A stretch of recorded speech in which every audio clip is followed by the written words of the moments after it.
여러분 안녕하십니까? 의정도포기의 임평순입니다. 안녕하세요, 노경미입니다. 네, 경미 씨 옛날 그 유명한 속담 중에 네. 작은 고추가 더 맵다라는 속담 있잖아요. 아, 너무 잘 알죠? 네, 뭐 다들 아시니까 뭐 설명은 안 해도 네. 저는 좀 키가 좀 작은 입장에서 이 속담으로 위안도 얻고 네. 좀 힘도 얻는 그런 입장이거든요. 이 사람을 외모로 평가를 할 수는 없는 것 같고요. 네. 평순 씨는 비록 이 체구는 크지는 않지만 그래도 그것보다 더 넓은 마음씨를 또 갖고 있잖아요. 아, 제가 그렇습니까? 네, 제가 인정하는 부분입니다. 그런데 저희가 오늘 처음부터 키 얘기로 시작하는 이유가 있을 것 같아요. 네, 오늘 만나볼 주인공이요. 제10대 경기도 의회의 작은 거인이라는 별명을 갖고 계신 분입니다. 자, 오늘 만나볼까요? 정승현 의원인데요. 먼저 화면을 통해서 만나보겠습니다. 1966년 전남 무안 출생의 정승현 의원. 연세대학교 행정대학원을 졸업하고 제567대 안산시 의원, 문재인 대통령 후보 경제산업특보, 더불어민주당 중앙당 대의원 등을 역임했습니다. 현재 제10대 경기도의회 초선의원으로 기획재정위원회 부위원장인데요. 그는 안산시 부곡동, 월피동, 안산동을 맡고 있고 겸손하고 부드러운 카리스마로 늘 도민들의 곁에 함께하겠다는 각오입니다. 네, 오늘 주인공 만나보겠습니다. 의원님 안녕하세요. 네, 안녕하세요. 네, 우선 우리 시청자 여러분께 인사 부탁드리겠습니다. 네, 반갑습니다. 네, 사람 중심, 민생 중심 의회를 지향하고 있는 경기도의회 기획재정위원회 부위원장 안산 출신 정승현입니다. 이렇게 인사드리게 돼서 반갑습니다. 고맙습니다. 네, 반갑습니다. 제가 처음에 작은 거인이라고 소개를 해드렸는데 별명은 마음에 드시는지요? 뭐 썩 싫지는 않습니다. 어떻게 이렇게 작은 거인이라고 별명이 붙었습니까? 제가 이제 2006년부터 지방의회 활동을 했는데 체구는 굉장히 적은데 이제 아마 주민들이 보기에는 또 굉장히 또 당차게 다니는 모습들, 네. 또 얘기하는 모습들 아마 그런 데서 아마 작은 거인이라고 하지 않았나 싶습니다. 자, 당차게 한번 인터뷰 시작해보죠. 네. 자, 저희 정 의원님께서 계신 곳이 이제 주 무대가 안산이라고 할 수가 있겠는데요. 네네. 이 안산이 우리나라 최초 계획 도시로서 전국 각지에서 모인 시민들이 다양한 커뮤니티를 형성을 하고 있다고 해요. 네, 그 안산에서 무려 3선을 하셨어요. 시의원으로 활동을 하셨는데 그만큼 안방 구석구석까지 옆집 숟가락까지 할 정도로 이렇게 민원 해결에 앞장서 왔는데 어떻습니까? 시의원으로서 자평을 해본다면? 정치는 한마디로 뭐냐라고 얘기한다라면은 사람 만나는 일이다. 저는 네네. 그렇게 생각을 하고 있습니다. 그래서 그런 과정에서 정말 늘 겸손해야 되겠다. 그리고 정말 진실해야 되겠다. 또 성실해야 되겠다라는 이 세 가지를 늘 이제 이 가슴에 안고 그렇게 이제 지역에서 역할들을 해왔는데 아마 그런 것들을 늘 염두하고 있어서인지 그래도 적어도 어쨌든 이 12년 동안 의정 생활을 하면서 지역 주민들한테 또 시민들한테 그래도 결코 부끄럽지 않는 정승현이었지 않나. 저는 뭐 부끄럽습니다만 그렇게 좀 자평을 해보고 싶습니다. 네. 정 의원님께서 이렇게 연역을 좀 짚어보면 40대 예. 초반부터 정치활동을 시의원으로 이제 시작을 하셨다가 이제 어느덧 중견 정치인이 돼서 도의원으로 이제 활동을 하고 계시고 있어요. 지역민들 만나는데 좀 차이가 있나요? 어떤가요?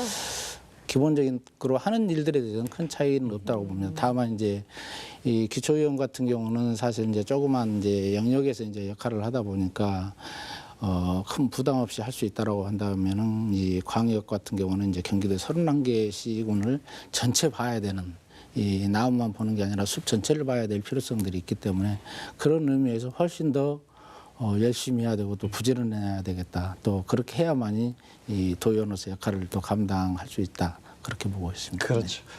그만큼 체급이 커진 거잖아요. 네, 그렇죠. 이제는 안산의 발전을 위해서 하고 계신 여러 가지 고민들 한번 살펴보도록 하겠습니다. 네. 살펴보면 특히나 이 문화, 관광, 체육 활성화에 노력을 기울이고 계시더라고요. 우선 지난해 첫 삽을 뜬 안산 읍성 복원 사업에 대해서 좀 여쭤보도록 하겠습니다. 자, 현재까지 어떻게 좀 진행이 됐을까요? 그동안 이제 복원 사업을 하기 위해서 차 시의원 때부터 노력을 했습니다만은 결국 이제 예산 부족 때문에 하지 못했는데 다행스럽게 제가 도에 와서 예산 확보하고 또 국비 확보하고 그렇게 해서 작년 12월 달에 이제 이 착공을 했죠. 국비 6억 그리고 도비와 12, 24억 5천씩 해서 55억을 들여서 착공을 했는데 제가 좀 이해를 돕기 위해서 그림을 가져왔었거든요. 한번 좀 뭐 볼 수 있을지 모르겠어요. 그렇게 해서 이제 이 55억 예산 가지고 이쪽 북측과 이 동측 성벽 400m를 우선 복원을 하고 네. 그리고 이쪽 서측과 이 내부 산책로를 이제 정비하는 사업 이것이 이제 1단계 사업으로서 2021년도에 이제 마무리할 계획입니다. 21년이요? 네.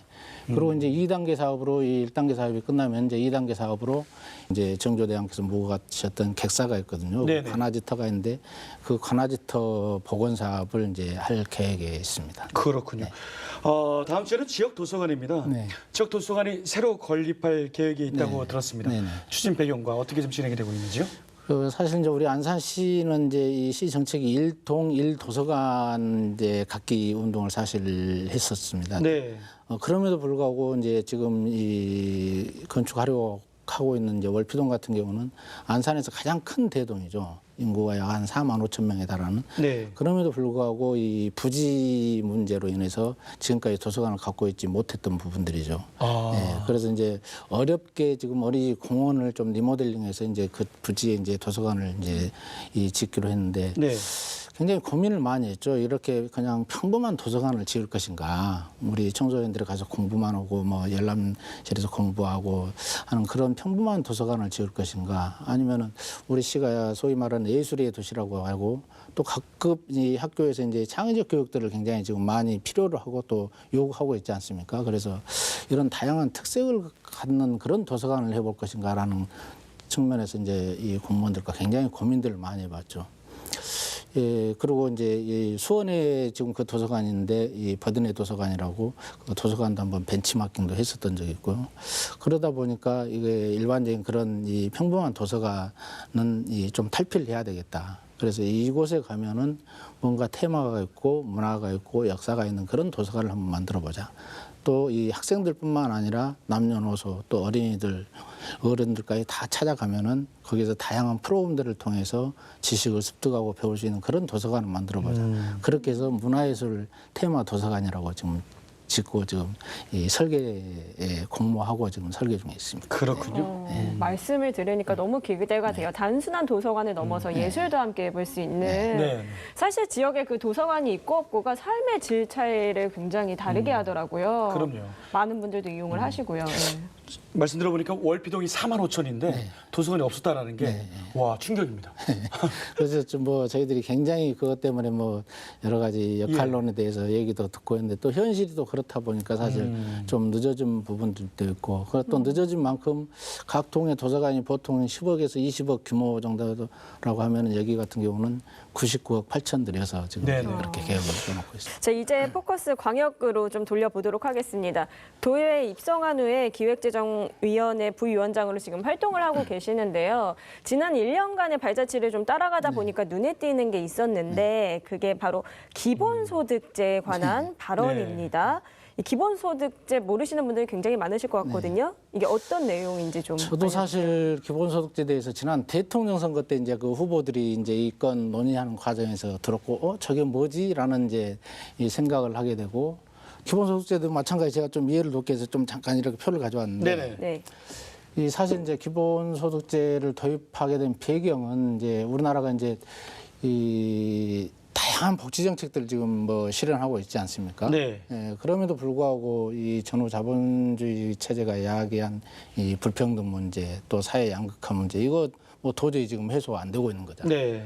또 복지 정책을 지금 실시하고 있습니다만은 그럼에도 불구하고 복지 사각지대를 극복하는 데는 분명히 또 한계가 지금 있는 부분이에요. 그렇죠. 그래서 이런 부분들을 좀 해소해 보자라고 해서 기본소득제를 이제 얘기가 되고 또 필요성에 대해서 지금 많은 논의가 되고 있는데 기본소득제는 한마디로 이렇죠. 이 개인 단위 모든 이 도민들한테 국민들한테 일정 금액을 지급하는 건데 거기에는 한 5가지 원칙이 있는 거죠. 이 개별성, 가구 단위가 아닌 개인한테 지급이 된다. 네. 그리고 보편성, 이 직업 유무나 소득에 관계없이 이 지급한다. 그리고 무조건성. 수급 대가로 노동을 요구하거나 또 구직 활동을 요구하지는 않는다. 그리고 정기성, 뭐 한 번 주는 게 아니라 이 분기별로 이 정기적으로 지급한다. 그리고 현금성, 이 지역 화폐를 중심으로 한 현금 지급을 원칙으로 한다.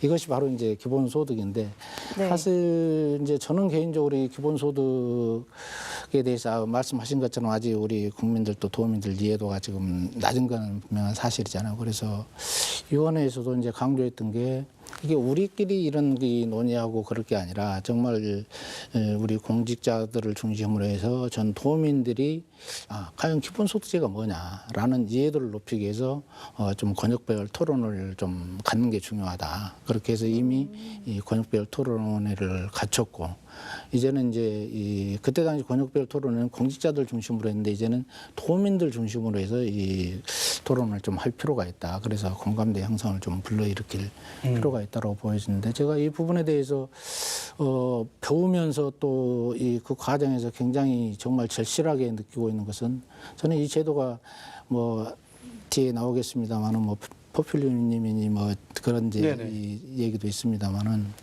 저는 이 제도가 우리 인간의 최소한의 그 존엄성을 제도적으로 이 약속할 수 있는 보장할 수 있는 그래서 미래의 이 사회 복지제도 중심이 저는 되리라 개인적으로 확신하고 있기 때문에 열심히 하고 있습니다. 그 작은 유럽의 복지국가들은 실현하는 나라들이 있는 걸로 좀 알고 있어요. 그렇죠. 네. 근데 또 이 문제를 보면은 어떻게 보면 대한민국, 한국의 어떤 국민들이 갖고 있는 정서와 약간 정치적인 이해 이런 것들이 약간 그러니까 우리나라는 막 산업화가 막 급격하게 이루어지고 열심히 일해서 돈 번 그런 나라잖아요. 그래서 성공한 나라라서 그럼 돈 주면은 일 안 할 거 아니냐 이런 우려적인 목소리. 네. 그 포퓰리즘 아니냐 말씀하시지만 이런 문제가 우려가 있어요. 그 목소리에 대해서 어떻게 생각하십니까? 뭐 저도 100번 공감하고 또 반대하는 목소리에 대해서 충분히 귀 기울여야 될 필요가 있다라고 생각을 합니다. 특히 이렇게 그냥 무작정 돈을 지급함으로 인해서 이 청년들의 일자리 의욕을 오히려 더 이 상쇄시키는 것 아니냐라는 그런 우려인데 이 부분에 대해서는 예를 들면 핀란드에서 지난 2017년, 18년 2년에 걸쳐서 이 구직 대상자들 2,000명을 대상으로 해서 560유로 우리나라 돈은 약 한 72, 3만 원 되겠죠. 이거를 기본소득으로 지급하는 실험을 해본 거죠. 네네. 물론 이 실험 결과에 대해서 뭐 이 긍정 부정 평가는 있겠습니다만 분명한 거는 어쨌든 행복 지수가 그만큼 높아졌고 또 기본소득 제도에 대한 이해도나 지지도도 그만큼 높아졌지만은 기본적으로 말씀하신 것처럼 구직 활동이 소위 말하는 구인 요인이 전혀 줄어들지 않았다는 거죠. 네. 그래서 이 제도를 실현한다고 해서 이 구직 활동에 또 이 직업을 찾는 일에 혹시 이 등한시하지 않을까 하는 그런 우려는 하지 않아도 된다 그렇게 보여지고 있습니다. 네. 알겠습니다. 네, 이 의도를 보면은 굉장히 합당하고 좋은 의도인 것 같아요. 사람답게 살 수 있는 최소한의 삶을 영위할 수 있게 해준다라고 하지만 조금 더 이제 현실적으로 현실성 있게 적용이 될 수 있느냐 이것이 바로 이제 관건인 것 같습니다. 재원 마련도 어떻게 하느냐 이런 질문들 그렇죠. 굉장히 큰 거죠. 재원 마련 아마 가장 이제 궁극적인 문제가 이제 재원 마련에 대해서 이제 문제 의식을 많이 갖고 있는 부분들이 있는데 재원 마련은 이제 결국 예를 들어 당장 뭐 실현한다라면은 현재 이 재정 내에서 이제 여러 가지 이제 고민을 통해서 이제 효율적으로 이 편성 계획을 짜면 된다고 보여지면 장기적으로는 이런 상태로는 되지 않기 때문에 또 다른 어떤 재원을 분명히 마련해야 될 거고 그래서 그 일환으로 지금 고민하고 있는 것들이 국토보유세나 이 환경부담세 이런 것들을 좀 고민하고 지금 논의하고 있는 중에 있습니다. 행복으로 가는 나라 기본소득제가 과연 좋은 결과를 초래할지 한번 지켜보도록 하겠습니다. 네, 계속해서 또 행복과 또 관련이 있는 얘기입니다. 남북 평화 협력에 대해서 얘기를 좀 나눠볼 텐데 경기도가 군사 분계선과 접경에 있어서 정말 그 역할이 중요하다고 볼 수가 있겠거든요. 앞으로 도의회가 이를 위해서 나아갈 방향은 어떤 방향일까요? 이 남북 문제만큼은 우리가 이 등한시하거나 또 끈을 놔서는 안 된다고 생각을 합니다. 사실 지금까지는 지자체 단독적으로 이 대북 지원 사업들을 할 수가 없었습니다. 왜겠어요? 이 통일부의 이 인도적 대북 지원 사업 및 이 협력 사업 처리에 관한 규정을 보면은 이 지방정부, 지방자치단체는 대북 지원 사업자 지정 대상자에서 제외가 돼 있었어요. 네. 그래서 이 지방정부에서 그런 대북 이 교류 협력 사업을 하려고 하더라도 민간단체 이름으로 협력해서 그렇게 해왔고 그러다 보니까 굉장히 소극적일 수밖에 없는 거죠. 우리 경기도 같은 경우도 남북 교류 협력 기금을 굉장히 많이 지금 쌓아놓고 있습니다만은 이런 이 제약 때문에 제도적 법적 제약 때문에 그렇지 못했는데 다행히 지난 이제 22일 날 통일부에서 이 규정을 이제 개정을 해가지고 이 지방정부도 이 대북 지원 사업자로 참여할 수 있게끔 이제 승인을 해놨습니다. 그래서 네. 굉장히 앞으로 좀 잘 될 걸로 네. 보여지고 있죠. 네. 인천광역시 또 강원도, 경기도가 이렇게 그때 했었는데 별 움직임이 없어서 네. 그럼 법과 제도가 좀 바뀌었으니까 계속해서 좀 물살을 좀 이거는 타겠네요. 이제 뭐 이 규정이 바뀌어서가 아니라 앞으로 네. 어쨌든 말씀드린 것처럼 이런 부분에 대해서는 끊임없이 논의하고 토의하고 또 소통하고 공감해야 될 부분들이 있어서 네네. 어쨌든 접경 지역을 가지고 있는 강원도의회 그리고 또 공해상 또 접경 지역을 가지고 있는 인천시와 업무 협약을 통해서 이제 네네. 그런 논의들을 같이 해보자 네. 라고 지금 하고 알겠습니다. 있는 거죠. 요즘 말로 이제 콜라보레이션 같이 협력을 해서 잘 한번 추진해 보도록 하겠습니다. 이번에 또 예산 이야기 한번 해보도록 하겠습니다. 예산결산위원회로 또 활동 중이신데 효율적인 예산 운영을 위해서 가장 중요한 점은 무엇이라고 생각하시는지요? 저는 기본적으로 가장 중요하게 생각하는 게 우선 도민의 눈높이에서 또 도민의 입장에서 살펴볼 필요가 있다. 그거를 중심에 놓고 편성의 효율성이랄지 사업의 타당성이랄지 또 실현 가능성 여부를 먼저 좀 짚어볼 필요가 있고 이런 것들에 대해서 중심을 놓고 저희 의원들이 모두 그렇게 지금 이 역할들을 나름 하고 있다고 그렇게 보여지고 있습니다. 네. 그런데 그 지난해에는 네. 또 한 가지 지적을 하시기도 하셨는데 예산 조기 집행에 네네. 대해서 좀 지적을 해주셨어요. 어떤 내용일까요? 저는 과연 이 조기 집행 사실 처음에는 신속 집행이라고 했죠. 네네. 근데 지금 조기 집행이라고 하는데 결국 이 신속 집행에 대한 문제점들 전 제가 파악하기로는 또 짐작컨대 우리나라 250여 개 지자체 대부분이 저는 이 신속 집행, 조기 집행 제도에 대해서 반대하고 있다고 보여지고 있어요. 네. 네.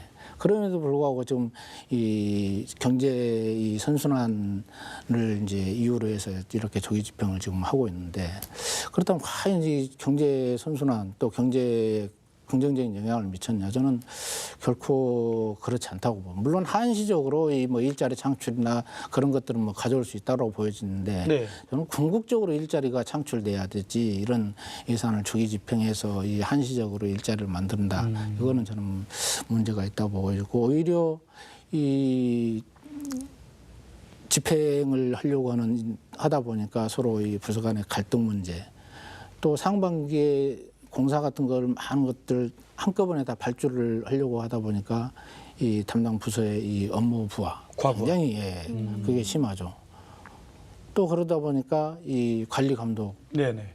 굉장히 소홀할 수밖에 없는 게 현실이죠. 그리고 또 하나는 이 지자체의 그 재원 수입 중에 하나인 이 이자 수입. 이게 굉장히 물론 지금 네. 이율이 사실 낮아졌기 때문에 이자 수입도 뭐 감소됐지만은 예. 이 초기 집행으로 인해서 또 이자 수입 감소 문제 이런 이 문제들이 저는 분명히 있다라고 보고 있고 그래서 제가 도정 질문을 또 했었죠.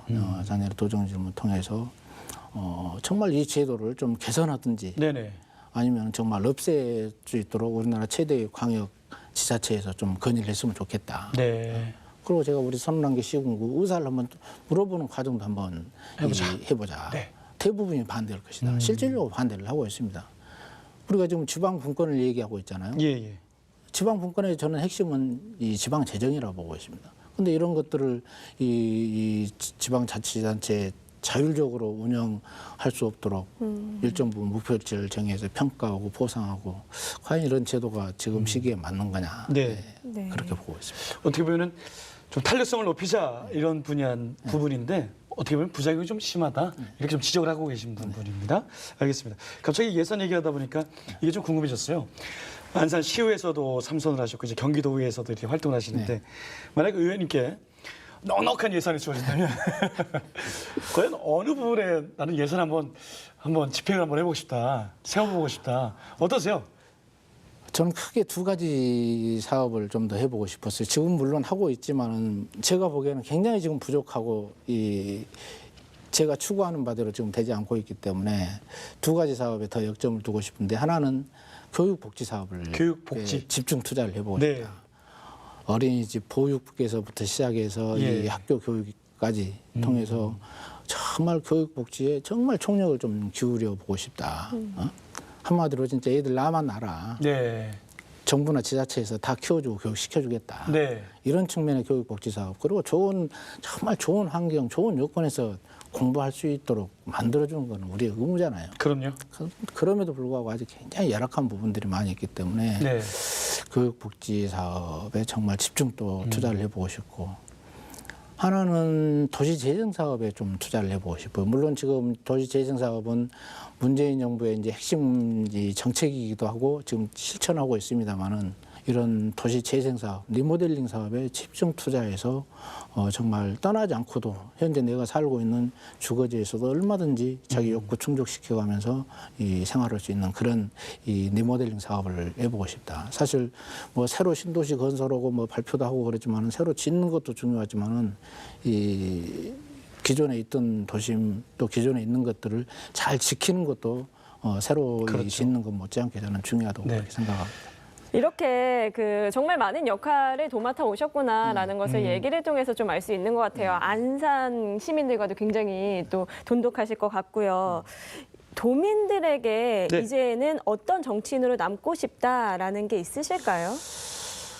그 서두에서도 말씀드렸지만 저는 사실 우리나라 수많은 정치인들이 이 현장에 있을 때와 또 그만뒀었을 때 또 그만뒀던 정치인들이 지금 현재 어디에서 뭘 하고 있는가라는 것들을 한번 좀 되짚어 보면은 글쎄 뭐 제 개인적인 생각일지 모르겠지만 그동안 이 현장 정치에서 떠났던 사람들이 그렇게 당당하게 이 지역사회에서 또 역할을 하거나 또 다니는 사람 뭐 결코 없던 것 같아요. 네, 네. 그건 다름 아닌 어쨌든 이 현실 정치를 하면서 그만큼 주민들한테 또 지역사회에 떳떳하지 못했기 때문에 뭐 그러지 않았나. 저는 그렇게 사실 뭐 제 생각이 틀릴지 모르겠지만 저는 그렇게 보고 있습니다. 그래서 정말 그런 정치인으로 남지 않아야 되겠다. 앞서 서두에 말씀드렸던 것처럼 저희 지역 주민들은 물론이고 우리 도민들한테 정말 부끄럽지 않는 그런 도의원으로 남아야 되겠다라는 생각해 보게 됩니다. 떳떳한 정치인. 정말 기초의회, 광역의회는 풀뿌리 민주주의니까요. 그런 정치인분들이 많이 좀 나오셔야 되지 않나 이런 생각을 해봅니다. 자 이제 말씀 많이 나눴는데요. 이제 끝날 시간입니다. 아직 못다한 말씀 있으시면 마지막 기회 드리겠습니다. 카메라 보시고 시청자 여러분께 한 말씀. 시간이 뭐 금방 이렇게 가서 할 얘기 많이 못했던 것 같은데 너무 뭐 할 얘기 많습니다만은 또 이렇게 또 시간이 제약돼 있어서 네, 뭐 네. 할 얘기보다는 어쨌든 이런 기회를 통해서 또 우리 도민들한테 인사드리게 돼서 다시 한번 기쁘게 생각합니다. 우리 경기도에 142명 도의원들이 있습니다만은 또 이에 대해서 여러 가지 뭐 긍정 부정 뭐 평가들을 하고 계시겠습니다만은 저희 도의원들 나름대로 지역사회에서 또 도의회에서 열심히 자기 영역에서 역할을 하고 있다고 생각합니다. 많은 격려도 좀 해주시고요.